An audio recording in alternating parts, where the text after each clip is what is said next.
কে তুমি মা বলো না মা। নমস্কার, আমি সব্যসাচী চলে এসেছি আপনাদের হৃদয়ের অনুষ্ঠান, অত্যন্ত প্রিয় অনুষ্ঠান খনার বচন। খনা এই নামটির সাথে আমরা পূর্বেই পরিচিত, আর যদি ইতিহাসের পাতার দিকে তাকাই তাহলে দেখতে পাই যে তিনি ছিলেন একজন বিদুষী নারী, যার বচনই ছিল গণনার পদ্ধতি, বাক্য ছিল সিদ্ধ। আজকে আমি যার কথা বলছি তিনিও একজন বাকসিদ্ধা বিদুষী নারী। শুরু করছি খনার বচন, আর যাকে আমরা সকলে খনামা বলে জানি। তিনি শুধু একজন জ্যোতিষী নন, তিনি হলেন পরমাত্মার পরম সাধিকা। তন্ত্র যোগ জ্যোতিষে যিনি চিরদিনই পারদর্শী।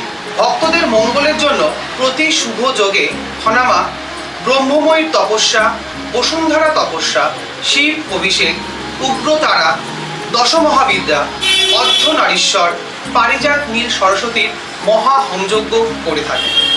তার কথায় বলতে গেলে এটা বলতেই হয়, খনার ভিটায়ের জন্ম তার, ইনি ভারতের অলঙ্কার। অন্তরের সন্ন্যাসিনী, বাকসিদ্ধা বাংলার জ্যোতিষ জননী, পরমাত্মার সাধিকা খনা মা। আমাদের এই অনুষ্ঠানে তোমাকে অনেক অনেক স্বাগত, প্রণাম। তোমার জন্য রইল অনেক অনেক ভালোবাসা, তোমাদের জন্য রইল প্রচুর ভালোবাসা। এই ভালোবাসার টানে আজ আমি এই স্থানে আমি তোমাদের জন্য চলে এসেছি। আমি তো আর কেউ না, আমি তোমাদের মা। তোমরা বলে থাকো মা গো, কেমন করে মনের জোর পাওয়া যায়, আর মনের জোর পাওয়ার জন্য আমি তোমাদের একাধিকবার একাধিক অনুষ্ঠানে তোমাদের সঙ্গে কথা বলি। এই মনের জোরের বিষয় নিয়ে তোমাদেরকে আর একবার বলে দিই, বলো না কাতর স্বরে বৃথা জন্ম এ সংসারে। জীবনে সমস্যা হতেই পারে, ভয় কি? আমি তো আছি তোমাদের সকলের তরে। হ্যাঁ, আমি আছি তোমাদের সকলের তরে। আর ঠিক এই মুহূর্তের জন্য আমি এসে গেছি তোমাদের সকলের ঘরে, তোমাদেরকে ভালোবাসা দেবার তরে। তার কারণ আমি আর কেউ না, আমি যে তোমাদের মা। মায়ের কাজ একটাই, জেনে রাখো সবাই, যাতে সকল সন্তান ভালো থাকে। মা সদাই এই চিন্তা রাখে, হৃদয়ে মায়ের এটাই চিন্তা থাকে, যাতে আমার সকল সন্তান ভালো থাকে। এই সকল সন্তানকে ভালো রাখার জন্য নানান দিক থেকে নানান রকমের উপায় অবলম্বন করতে হয়, কিছু কিছু বিধি বলে দিতে হয়। সেইগুলো বলে দিলে তোমরা অনেক বেশি ভালো থাকতে পাও। তোমরা বলো মাগো, তোমার কথা শুনে আমাদের ব্যথা সেরে যায়। তাহলে কিভাবে হয়? ব্যথা সারানোর জন্য আমরা জানি অনেক ওষুধ খেতে হয়, অনেক রকমের চিকিৎসার অধীন হতে হয় ব্যথা সারাবার জন্য। কিন্তু না, কথা দিয়ে ব্যথা সারানো, যেটা তোমরাই বলো মা, তোমার কথায় আমাদের ব্যথা সেরে যায়। কেমন করে সেই ব্যথা সারে? অন্তর থেকে ভালোবাসা থাকলে সেই ভালোবাসা দিয়ে, কথায় বলে না, যে ধার চেয়ে শুরু ভালোবাসাবাসী সেথা যেতে প্রাণ চায় মা। শ্যামাসঙ্গীতের এই গানের লাইনটা আমাকে বড় বেশি প্রাণে দোলা দিয়েছে, আর সেই কারণে আমার বলা এই ভালোবাসাবাসী। ভালোবাসা নিয়ে আমি এসে গেছি তোমাদের কাছে। ভালোবাসা নিয়ে তোমরা এখন অনুষ্ঠানটা শুনছো। এই ভালোবাসার মধ্যে দিয়ে আমরা এগিয়ে চলবো, কিভাবে ভালো থাকা যাবে। সকল কষ্ট সহ্য করে জীবনে মনের জোর করে সকলে এগিয়ে যাব। এগিয়ে আমাদের যেতেই হবে, এগিয়ে চলাই জীবন। আমরা এগিয়ে যাব, পিছিয়ে পড়াই মরণ। আমরা মরণকে বরণ করব না, আমরা সকলে মিলে মনের জোর নিয়ে সুন্দরভাবে এগিয়ে চলবো। বা এই এগিয়ে চলা থেকেই বলছি আমি একটা কথা। সামনে আষাঢ় মাস আসছে, গুরু পূর্ণিমা, খুব শুভ একটা তিথি। হ্যাঁ, এই গুরু পূর্ণিমা নিয়ে যদি তুমি কিছু বলো, তোমার কাছ থেকে জানবো আজকে, যে আমাদের জীবনে, মানে প্রত্যেকের জীবনে, মানব জীবনে গুরুর কৃপার প্রয়োজন। দীক্ষা, আমরা যেটাকে বলি দীক্ষা, গুরু পূর্ণিমাতে যে আমরা দীক্ষা নিই বা অন্য সময় যে আমরা দীক্ষাটা নিই, আমাদের জীবনে দীক্ষার কি প্রয়োজনীয়তা আছে? আর আমরা সৎ গুরুটা কিভাবে চিনবো? আমরা কার কাছ থেকে দীক্ষা নেবো? আমরা বুঝবো কি করে যে উনি একজন সৎ গুরু, যে ওনার কাছ থেকে আমরা দীক্ষাটা নিতে পারি? আর গুরুর দায়িত্ব হলো সঠিক পথ দেখা, সেই পথে আমরা হাঁটবো কি করে? এই দীক্ষার বিষয় তুমি এই যুগের একটি ছোট্ট ছেলে হয়ে প্রশ্নটা করলে অনেক গুরুত্বপূর্ণ প্রশ্ন করবে। তার কারণ গুরু দ্বারাই জীবন শুরু, তাই গুরু প্রয়োজন প্রত্যেকেরই গুরু প্রয়োজন। এইবার গুরু নিতে গেলেই, গুরু হতে গেলেই মনে হয়, ধারণা হয়, তোমার কথাটাই আমি একটু সবিস্তারে বলে দিই। তাতে তোমাদেরও বোঝবার সুবিধা হবে আর তোমারও শোনবার সুবিধা হবে। সেটা হচ্ছে যে গুরু মানে আমরা মনে করি বেশ খানিকটা জটা টটা থাকবে, এরকম একটা বিশেষ কিছু, অনেকটা বই থাকবে, অনেকটা হেলদি ভাবে, বেশ গম্ভীর থাকবেন, বেশ খানিকটা মন্ত্র বলবেন গম্ভীর ভাবে, তার সঙ্গে কথা বলতে গেলে গা ছমছম করবে, ভয় ভয় লাগবে। না তো না, গুরু বলতে এইটা বোঝায় না। এই ধারণাটাকে আমাদেরকে বর্জন করতে হবে, ত্যাগ করতে হবে। গুরু জীবন শুরু, গুরু দিয়েই জীবন শুরু। তাহলে কে গুরু হলেন? প্রথম গুরু হলেন যিনি জন্ম দিয়েছেন সেই মা।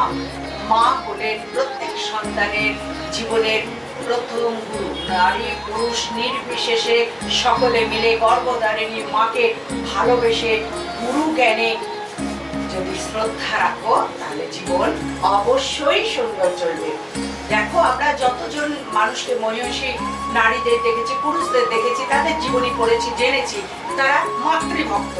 মাতৃভক্ত হয় যেজন, মাতৃভক্ত থাকে যেজন, তার সৌভাগ্য সঙ্গে সঙ্গে ঘুরতে থাকে। তো এটা হলেন মা, হলেন প্রথম গুরু, পিতা হলেন দ্বিতীয় গুরু, কিংবা যদি মতান্তর হয় তাহলে বলবো পিতা প্রথম গুরু, মাতা দ্বিতীয় গুরু, কিন্তু পিতা মাতা জীবনের গুরু। এটা হলো গুরু দিয়ে শুরু। তারপরে গুরু আমাদের দরকার। সেই তারপরে যে গুরু হচ্ছেন তিনি হলেন যিনি শিক্ষা দান করছেন। প্রথম কিন্তু পিতা বা মাতাই কিন্তু প্রথম শিক্ষা দান করছেন এবং লালন পালন করছেন, তারা গুরু। তারপরে গুরু হচ্ছে শিক্ষা গুরু, যে শিক্ষা দিচ্ছেন সেই গুরু হচ্ছেন। তারপরে আস্তে আস্তে শিক্ষা গুরুর মধ্যে দেখো বিভিন্ন রকমের ভাগ আছে। যিনি বিদ্যা শিক্ষা দিচ্ছেন, যিনি গান শিক্ষা দিচ্ছেন, যিনি ক্যারাটে শেখান, যেটা আমার খুব প্রিয় সাবজেক্ট বলে বেরিয়ে গেল এখন, যিনি ক্যারাটে শেখাচ্ছেন তিনিও গুরু, যিনি নানাবিধ পথ দেখাচ্ছেন তিনিও গুরু। এই গুরু দিয়ে শুরু, চলতে চলতে চলতে চলতে তারপরে একটা জায়গায়, মনের একটা জায়গায় আসে, সেখানে গুরুর দরকার হয়। সেটা কোনো শিশুর পা 4 বছর বয়সে হয়, কোনো শিশুর পা মাতৃগর্ভেতেও সেই দীক্ষা হয়ে যায়। যে দীক্ষার কথা নিয়ে তুমি বলতে চাই, আমি বলছিলাম দীক্ষা গুরু। দীক্ষা গুরু, সেই দীক্ষার কথা বলছি। যে মাতৃগর্ভে দীক্ষা কিভাবে হয় বলো? মাতৃগর্ভে সেই জাতক বা জাতিকা যখন রয়েছে, মা দীক্ষা নিলেন, সেই দীক্ষা, সেই যে জাতক বা জাতিকা মাতৃগর্ভে রয়েছে, কর্ণের মধ্য দিয়া মরমে শুনিল গো বসিল গো, কেবা শোনাইল সেই শিব নাম কৃষ্ণ নাম। ওইটা একটা দীক্ষা হয়ে গেল। তারপরে দেখা যায় প্রারব্ধ কর্ম থেকে, শুভ কর্ম থেকে অনেকের 3 বছর 4 বছর বয়সেই দীক্ষা হয়ে গেল কোনো না কোনো কারণে। অনেকের একটু বড় হলে তারপরে দীক্ষা হয়। এই দীক্ষা নেওয়াটা দরকার। কারণ এই তুমি যেটা বললে, তোমার কথাতেই আসি, অনেকের ধারণা হয় দীক্ষা না নিলে তার দ্বারা পুজোর জোগাড় হবে না, দীক্ষা না নিলে হাতের জলটা শুদ্ধ হয় না, হাতের জল শুদ্ধ হলো না। এই সমস্ত একটা নিয়ম আছে। এগুলো না, এগুলো একটা হলো পৌরাণিক ভয় দেখানো, সেটা কথা না। কিন্তু দীক্ষা মানে আসল শিক্ষা, ভগবানকে ধরবার, গুরুজনকে সেবা করবার আসল শিক্ষা সেই গুরু দিয়ে দেবেন, সেটাই হলো দীক্ষা। তো সে কারণে একটি গুরু দরকার হয়, ভীষণ সুন্দরভাবে একটি ভালো গুরু দরকার হয়। কারণ গুরু ভগবানের সাথে সূত্র করে দেবেন। তার মানে এক কথায় মহাপুরুষরা যেটা বলেছেন যে গুরু মানে ঘটক। ঘটক যেমন বিবাহের যোগাযোগ করে দেন, তেমনি গুরু কিন্তু কি করে? ভগবানের সাথে সূত্র ধরে দেন, যোগাযোগ করে দেন। সেই গুরু দিয়ে ভগবানের কাছে পৌঁছানো যায়। কারণ জীবন চলতে হবে, চলতে হবে, থাকতে হবে, সব রকম কর্ম করতে হবে। তার মধ্যে থেকে সোহং সোহং সোহং নিজেকে জাগাও, আমি সেই, আমি সেই, আমি সেই। এটা শুধু অহং করার জন্য নয়, এটা অনুধাবন করার জন্য। আর এই অনুধাবনটি ঠিক মতো করিয়ে দেওয়ার জন্য এই যে পরমাত্মার কথা তুমি বলছিলে, এই পরমাত্মার সাধনার সঠিক পথে এগিয়ে দেওয়ার জন্য গুরুর প্রয়োজন। গুরু বীজ মন্ত্র দেবেন, গুরু ধাত বুঝে নেবেন। এমনই ক্ষমতা আছে, তোমাকে স্পর্শ করলে তুমি বুঝতে পারবে একটা কেউ আমাকে স্পর্শ করেছে, শরীরের মধ্যে একটা শিহরণ জেগে উঠবে। তিনি হলেন গুরু। সেই গুরু কর্ণের মধ্য দিয়ে মরণে বসিবে। তোমার মরমে কি বসিয়ে দেবে? অন্তরে কি বসাবে? কি না, মন্ত্র বসাবে। বসানো মানে পৌঁছে দেয়া। তোমার অন্তরে পৌঁছে দেবেন সেই গুরু বীজ মন্ত্র। কেউ বা দুর্গা মন্ত্রে, কেউ বা কালী মন্ত্রে, কেউ বা কৃষ্ণ মন্ত্রে, কেউ বা শিব মন্ত্রে, যে যার আধার যেরকম গুরু ঠিক সেই বুঝে তাকে সেই মন্ত্রটি দেবে। এইবার তোমার প্রশ্ন হলো যে গুরু খুঁজবো কি করে, জানবো কি করে, সৎগুরু চিনবো কি করে? সৎগুরু চেনবার বেশ কয়েকটি উপায় আছে, সেই উপায় অবলম্বন করলে আমরা জানতে পারবো। প্রথম সৎগুরু চেনবার প্রথম দিক হচ্ছে নির্লোভ। যে ব্যক্তি নির্লোভ, যার লোভ লালসা নেই, সেই হচ্ছে সৎগুরু। অথচ দীক্ষা দেন, মানুষকে গড়ে নেন, কিন্তু তার বদলে দীক্ষার বদলে এত হাজার টাকা, এত কেজি চাল, এত কেজি ডাল, এত কিছু জিনিস, অনেক থালা বাসন, অনেক জিনিসপত্র নিয়মে আছে, এগুলো দিতে হয়। কারণ নিয়মে আছে যেগুলো ওই দিয়ে সংসার চলে, সেই হিসেবে একটুখানি দিতে হয়। কিন্তু যার চাহিদা, এত হাজার টাকা দিলে একসঙ্গে অনেকজনের সঙ্গে দীক্ষা দেবো, এত বেশি টাকা দিলে একলা সিঙ্গেল দীক্ষা দেবো, এরকম ভাবে অনেক রকম আজকাল অনেক নিয়ম শোনা যায়। এইগুলো ভ্রান্তি। ওই গুরুদের ধারে কাছে যেতে নেই যারা এত অর্থ লোভী, যারা এত জিনিসের লোভী। গুরু এমনও আছেন, আমাদের চোখের সামনে জানা আছে, এমনও গুরু আছে যারা একটা হরিতকি পাচ্ছে না কিন্তু দীক্ষা নেবে, সেই ভক্ত দীক্ষা নিতে চাইছে কিন্তু তার সামর্থ্য নেই, একটি হরিতকি দিতে হয়, ফল দিতে হয়। সেই জন্য গুরুর হাতে একটি হরিতকি দিলে মন্ত্র নিয়ে নিলেন, কিন্তু মন্ত্রটিকে পালন করতে হবে। এই নিয়েও একদিন প্রশ্ন করবে, এই নিয়েও আমরা এই বিষয় নিয়েও বলবো। মন্ত্রটিকে পালন করতে হবে, কিন্তু দীক্ষা দেওয়ার দরকার, আর দীক্ষা দেওয়ার জন্য প্রেম প্রার্থনা দরকার প্রচন্ডভাবে। দীক্ষা ভালো গুরু কোথায় পাবো? ঈশ্বরের কাছে ভীষণভাবে। রাত্রে ঘুমানোর সময় তোমার আরাধ্য দেবদেবী যিনি আছেন, যে দীক্ষা দিতে চাইছো, আরাধ্য দেবদেবী যিনি আছেন, তার 108 বার জপ করতে করতে ঘুমিয়ে পড়ে প্রার্থনা করো, আমাকে সঠিক পথ দেখাও প্রভু, আমাকে সঠিক পথ দেখাও, কে আমার গুরু, কে আমাকে সঠিক পথে এগিয়ে নিয়ে যাবে, তাকে আমার দর্শন করাও। দেখবে স্বপ্নের মাধ্যমে সেই গুরুর দর্শন তুমি পেয়ে যাবে। ব্যাস, আর কথা নেই। সেই গুরুকে তুমি খুঁজে নেবে এবং সেই গুরুর থেকে তুমি দীক্ষা নেবে। ব্যাস, তোমার জীবন ওখান থেকেই সুন্দরভাবে আধ্যাত্মিকভাবে জীবন শুরু। যেই পেয়ে গেলে ভালো। মানে দীক্ষা আমরাও দিই। হ্যাঁ, একটা কথা বলো, যে দীক্ষা কি কোনো বয়স আছে? মানে যে কোনো বয়সে কি দীক্ষা নেওয়া যায়? বললাম 4 বছর বয়স থেকে নেওয়া যেতে পারে এবং যত, তবে বলা যায় এটাই যে যত তাড়াতাড়ি দীক্ষাটা নেওয়া যায় তত মঙ্গল। কেননা দেখো, অনেকের ধারণা, অনেকে খুব ধার্মিক মনোভাব নিয়ে আসে, আবার অনেকে ভাবে ঠিক আছে এখন তো বয়স হয়নি, এখন আগে জীবনে ক্যারিয়ার করবো, জীবনটাকে ভোগ করবো, তারপরে শৈশব সময় আছে করবো। অনেকের মানসিকতা আছে যে বয়স হলে দীক্ষা মানে বয়স হলে, মানে অনেকে অল্প বয়সে নিলে তাকে আবার একটুখানি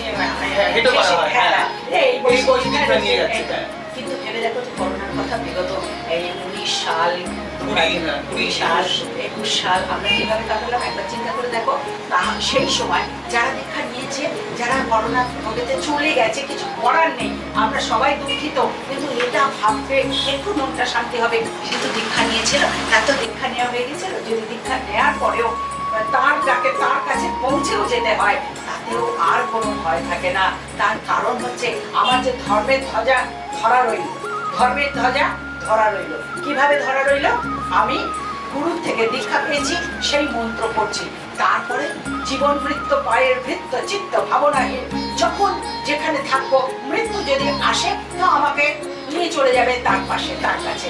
তার জন্য আমাকে প্রস্তুত হতে হবে। সেই প্রস্তুতিটা কি হচ্ছে? যেমন পুজো করার জন্য অনেক রকম আয়োজন প্রয়োজন, আর জীবনের প্রস্তুতি হচ্ছে গুরু দীক্ষা এবং সেই মন্ত্র। সেই মন্ত্র দিবানিশি মন্ত্র করতে পারলে ভীষণ ভালো, না হলে একটা সময় মেনটেন করে যে এই সময় থেকে এই সময়ের মধ্যে আমি প্রতিদিন সেই মন্ত্রটি পাঠ করবো, তাহলে জীবন গড়া শুরু। তাহলে আপনারা জেনে নিলেন কি দীক্ষার কি প্রয়োজনীয়তা, জীবনে গুরুর কি প্রয়োজনীয়তা।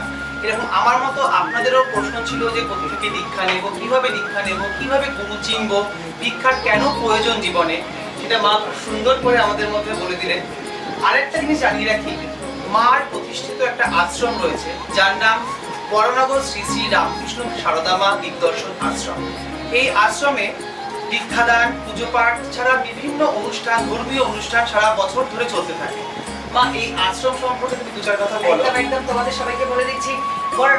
বরানগরে শ্রী শ্রী রামকৃষ্ণ সারদা মা দিগদর্শন আশ্রম, অনেকে সহজে ভাবে বলে দিগদর্শন আশ্রম, সহজে বোঝবার জন্য বহু মানুষ বহু ভক্ত দিবানিশি সেখানে আসতে থাকে। সকলকে কিন্তু বলা হয় যে একটু ফোন করে নিয়ে আসবে, তাহলে তোমাদের জন্য প্রসাদের আয়োজন করে রাখা হবে। আরেকটা কথা তোমাদেরকে বলে রাখি, এই আশ্রম থেকে প্রত্যেক দিন দুপুর বেলায় সোমবার থেকে শুক্রবার পর্যন্ত অন্ন সেবা সম্পূর্ণ বিনামূল্যে সকলকে পেট ভরা অন্ন সেবা দেওয়া হয়। মা অন্নপূর্ণার কৃপায় সব তার ইচ্ছায় দেওয়া হয়। আমি নিমিত্ত মাত্র। সবাই বলে মা প্রতিষ্ঠাত্রী, মা এই আশ্রমটি করেছে, আমি করবার কেউ নয়, তিনি করিয়েছেন তাই করেছি, তাই হয়েছে। আর আমাদের আশ্রমের পাশেই হ্যান্ডিক্যাপ হসপিটাল, সেই হসপিটালের রোগীরা যখন সেখানে যাতায়াত করে, ক্ষুধার্ত অবস্থায় যাতায়াত করে, যতদিন পারতাম না ততদিন ঠাকুরকে ডাকতাম। আমাদের আশ্রমে প্রতিষ্ঠিত যেমন ঠাকুর রামকৃষ্ণ আছেন, সারদা মা আছেন, বিবেকানন্দ স্বামীজি আছেন এবং শিব ঠাকুর রয়েছেন, স্বয়ং শিব তিনি রয়েছেন।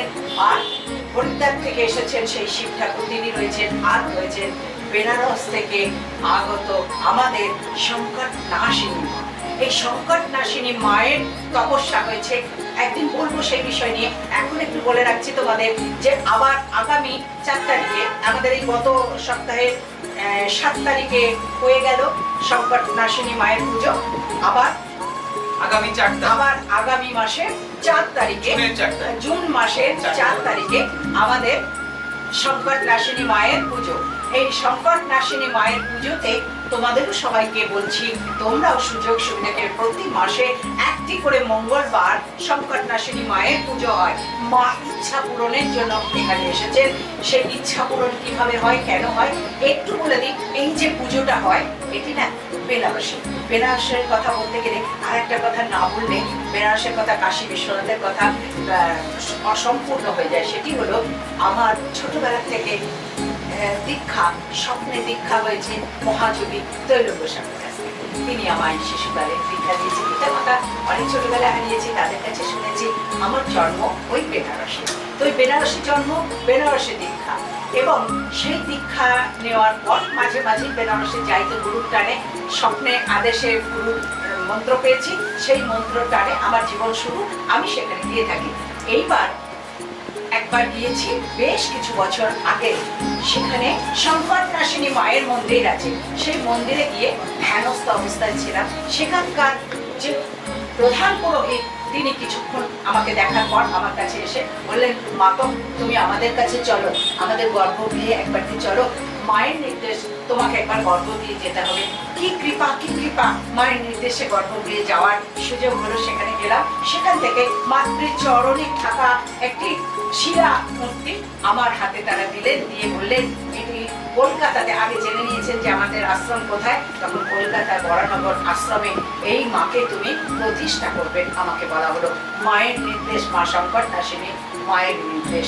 সেই নির্দেশ অনুসারে তপস্যা, গোপনে তপস্যা করলাম দীর্ঘ 3 বছর। তপস্যা করার পর মা প্রকট হলেন। মা জানালেন যে আমি প্রকট হয়েছি, আমি এবার মানব কল্যাণের জন্য এগিয়ে চলবো। তখন আশ্রমে সেই মাকে প্রতিষ্ঠা করা হলো। আর্থিক অভাবের জন্য এখনো অব্দি আমরা কিন্তু মায়ের জন্য ঠিক মতো সিংহাসন করতে পারিনি, এখনো কিন্তু মায়ের মূর্তি আনাতে পারিনি। কিন্তু সেই শিলা মূর্তিতে মা পূজিত হচ্ছেন।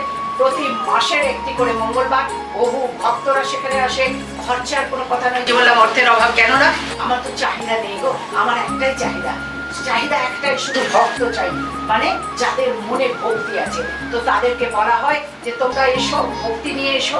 সেখানে তোমাদের যদি ইচ্ছা হয়, মা ভালোবাসেন গোলাপ ফুল নিয়ে এসো কিংবা জবা ফুল নিয়ে এসো। তো অনেকেই জবা ফুল, গোলাপ ফুলের মালা এই সমস্ত নিয়ে আসে। মাকে সেগুলো পরানো হয়। সুন্দরভাবে মায়ের আরতি, পুজো আরতি, ভোগ নিবেদন হয়। সেই ভোগ প্রসাদ সকলে পায়, পরমান্ন পায়, সেটা পেয়ে সকল ভক্তরা তৃপ্তি পায়। আর মেন যেটা হলো, সেটা হলো আসল কথা হলো, মায়ের চরণ থেকে একটি করে পুষ্প তাদেরকে দেওয়া হয়। যে সমস্ত ভক্তদের বলা আছে একটি করে, শুধুমাত্র একটি মনোবাসনা, মাগো আমার ছেলে যেন চাকরি হয়, বিয়ে হয়, সবকিছু হয় নয়, একটি করে কথা।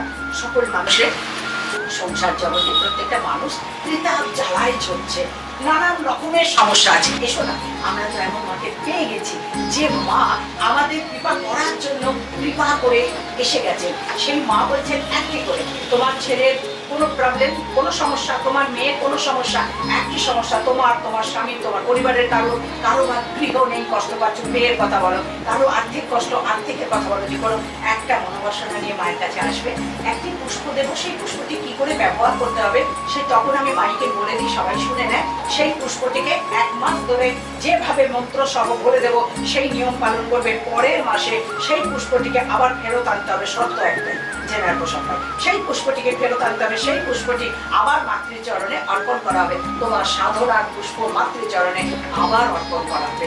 অনেকের এইভাবে কাজ চলছে, বহুদিন থেকে আসছে সকল ভক্তরা, কাজ চলছে, কাজ চললে বলতে লাগে না।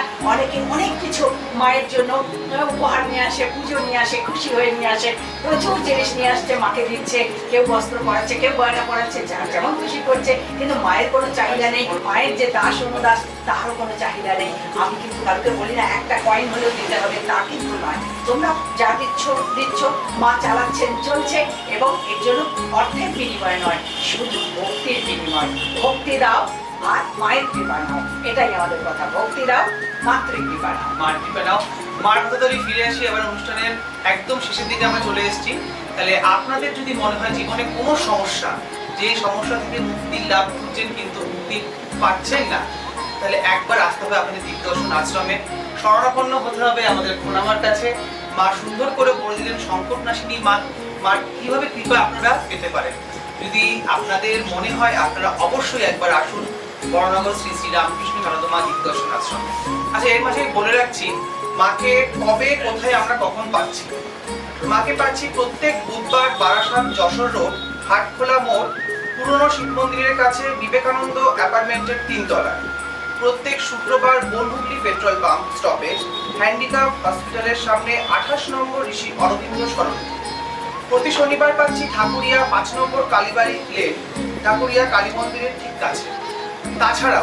তাছাড়াও যারা দূর দূরান্ত থেকে মার কাছে আসতে পারছেন না, তারা মার সঙ্গে সাক্ষাৎ করতে চাইছে, তাদের জন্য ব্যবস্থা রয়েছে অনলাইনে। আপনারা অনলাইনে মার সাথে কথা বলে মার কাছ থেকে পরামর্শ নিতে পারেন, আপনাদের সমস্যার সমাধান খুঁজে পেতে পারেন। আসার আগে অবশ্যই বুক করে আসতে হবে। ফোন নাম্বারগুলো আপনাদের জানিয়ে দিচ্ছি: 9831070429, 9831058429, 9433202277। এই নাম্বারে আসার আগে অবশ্যই যোগাযোগ করে আসবেন।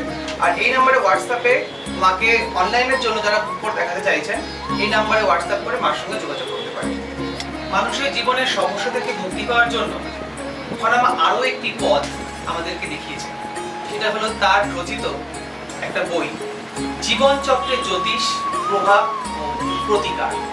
এই বইটি আপনারা সংগ্রহ করতে পারেন, যে কোনো বুক স্টলে পেয়ে যাবেন। এর মধ্যে আমাদের জীবনে নানাবিধ সমস্যা ও তার প্রতিকার সমাধান মা খুব সুন্দরভাবে লিখেছে। আরেকটা আনন্দ সংবাদ আপনাদের জন্য জানিয়ে রাখি, এখন থেকে প্রতি শনিবার রাত ঠিক 12টা থেকে 12:30 পর্যন্ত আপনারা দেখতে পাচ্ছেন আপনাদের প্রিয় প্রাণের অনুষ্ঠান খনার বচন, শুধুমাত্র TV9 বাংলায়। জীবন করার আরেকটি সুযোগ, শুধুমাত্র ইউটিউব খুললেই খনামা টাইপ করলেই সেখানে আপনারা দেখতে পারবেন মার প্রচুর অনুষ্ঠান রয়েছে, যেখানে নিজের সমস্যা থেকে আমরা কিভাবে নিজেরা মুক্তি লাভ করতে পারি সেটা মা খুব সুন্দরভাবে তার পথ বলে দিচ্ছে। এছাড়া কথামৃত পাঠ হয়, বিভিন্ন দিনে বিভিন্ন রকমের ক্লাস হয়, মানব কল্যাণের জন্য নানা রকম মানব সেবার কাজ আশ্রমে করা হয়। কারণ আশ্রমটাই আমার জীবন, সেখানে যে মানুষের সেবা দেওয়া হয়, মানুষের মাঝে তো ভগবান, সেজন্য মানুষের সেবা যেখানে দেওয়া হয় সেটাই আমার প্রাণ। তাই তো তোমরাও এত ভালোবাসো, প্রচুর ভক্তরা আসো আশ্রমে, এবং যারা আসতে পারোনি তাদেরকেও আমন্ত্রণ নিমন্ত্রণ জানানো রইল, তোমরা আসবে, আশ্রমকে ভালোবাসবে।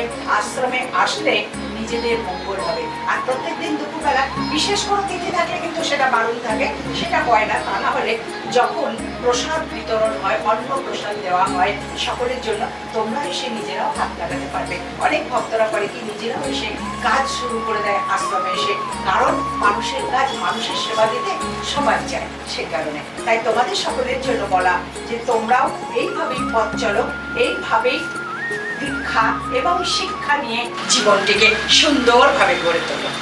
তাহলে আপনারা শুনতে পারলেন আমরা কিভাবে দীক্ষা নিয়ে আমাদের নিজের পথকে আরো সুন্দরভাবে এগিয়ে নিয়ে যাব। আর আশ্রমের কথা মা যেটা বললেন, এই আশ্রম কিন্তু কারণ একার আশ্রম নয়, মা সবার জন্য, সকলের দলে এই আশ্রম। এই আশ্রম সকলে আসুন, আশ্রমকে ভালোবেসে আমরা সবাই জীবনের পথে সুন্দরভাবে এগিয়ে যাই।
এ এক অপূর্ব দৃশ্য। স্বয়ং হস্তি খনামাকে আশীর্বাদ করছেন। এতেই বোঝা যায় সকল দেবদেবতাই খনামায়ের আরাধনায় প্রসন্ন হয়েছেন।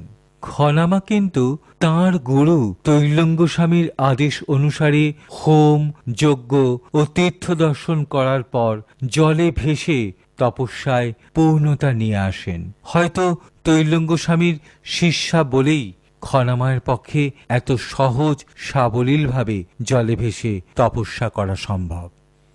তাহলে মা আমরা অনুষ্ঠানের একেবারে শেষ পর্যায়ে চলে এসেছি। জীবনে এটা বলতেই হয় যে আমরা ছিলাম, আছি, থাকবো যতদিন খনামাকে স্মরণে রাখবো। ব্যাস মনের কথা বলে যেতেই হবে এখন চলে, কারণ কারণ সময়টা হয়ে গেছে বলে কথা দিলাম আবার আসবো চলে ঠিক সময় হলে।